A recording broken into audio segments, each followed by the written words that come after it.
IIT बाबा।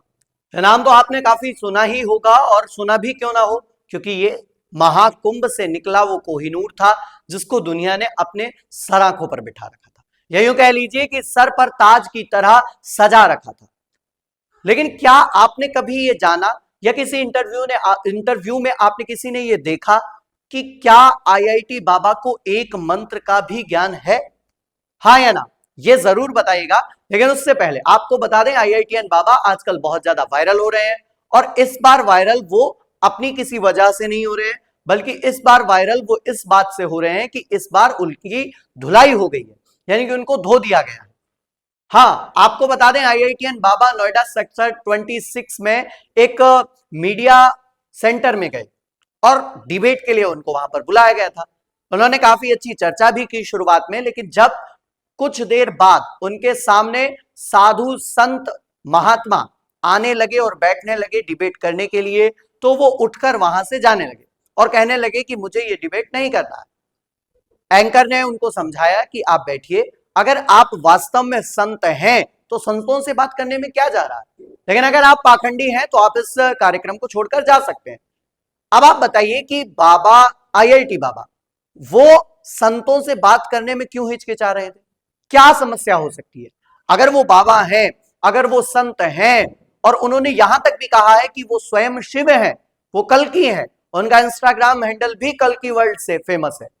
अब जो व्यक्ति अपने आप को भगवान कह रहा है, या जो व्यक्ति अपने आप को शिव बता रहा है, वो संतों से कैसे, मतलब इतना परहेज क्यों कर रहा है? अगर वो संत है तो संतों के साथ तो उसको बैठना चाहिए। लेकिन जब बाबा और महात्मा उनके सामने आए तो वो उठकर वहां से भागने लगे, बोलने लगे कि गेट खुलवाइए। स्टूडियो का गेट हालांकि ये कहा जा रहा है कि खुला हुआ था, लेकिन उन्होंने ये आरोप लगाया है कि उनको बंद कमरे में पीटा गया है, उन पर आरोप लगाया है जो संत महात्मा वहां पर आए थे, और उन्होंने इस बीच एक एफआईआर भी दर्ज कराई है। हालांकि अगर बात करें सूत्रों की, तो इस एफआईआर को उन्होंने वापस भी लिया है। लेकिन ये सब पूरा जो भी मुद्दा है ये एक तरफ रहना चाहिए। हम बस इतना चाहते हैं कि आपने आज तक आईआईटी बाबा को एक भी मंत्र या श्लोक बोलते हुए सुना है? हाँ या ना? और अगर सुना है तो क्या शुद्ध सुना है? ये जितने भी बाबा वायरल हुए महाकुंभ में, एक बहुत बड़ी खासियत रही इनके साथ कि ये बिना किसी वजह के ही वायरल कर दिए गए, और जनता, हम और आपने ही इनका सहयोग किया वायरल करने में। लेकिन आज उनकी जब एक मीडिया सेंटर में धुलाई हुई, या यूं कह लीजिए कि उनको जब लोगों ने, संतों ने हड़काया, तो लोग इस पर नाराजगी जताने लगे। लोग ये कहने लगे कि ये संत महात्मा पागल हैं, और आईआईटीएन बाबा बहुत बड़े विद्वान।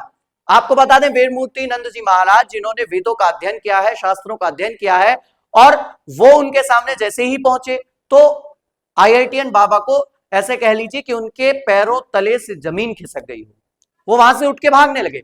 क्योंकि बताया जा रहा है कि वेदमूर्ति नंद जी महाराज ने एक पहले ही मीडिया चैनल पर उनको घेरा था, उनसे प्रश्न किए थे। उन्होंने कहा था कि ना तो इन्होंने आईआईटी की पढ़ाई अच्छे से की, और ना ही साधु संत बनने की पढ़ाई की कर पाए, बीच में लटक गए। और बीच का व्यक्ति कैसा होता है ये हम आप बहुत अच्छे से जानते हैं। खैर, आप क्या सोचते हैं आईआईटीएन बाबा को लेकर?